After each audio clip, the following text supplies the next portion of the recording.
আমার যে শ্বশুর মারা গেল, দেখতে যাবা? হ্যাঁ যাব। কিভাবে মারা গেল? বয়স হয়ে গেছে, 2-3 মাস ধরে বিছানাতেই পড়েছিল। ও, আপনি চলেন, ওই প্যান্টে পরে আসছি।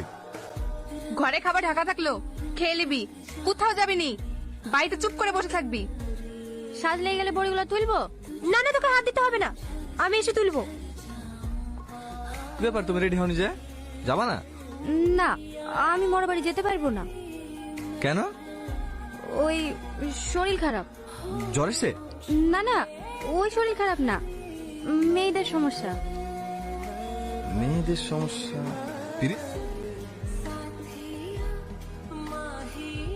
এতে সমস্যা কি আছে? সমস্যা আছে বাপ, এই অবস্থায় মরা বাড়ি যেতে হয় না, পাপ হয়। কি যে বলেন, নিজের বাপ মা মরে গেলেও যেতে পাবে না? এসব কথা কে বলেছে আপনাদেরকে? এটা তো ন্যাচারাল জিনিস।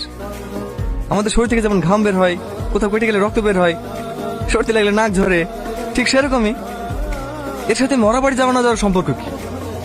আমরা তো আর অত শত জানিনি বাপ, বাপ দাদের আমল থেকে যা শুনে আসছি সবাই মানে, আমরাও মানি।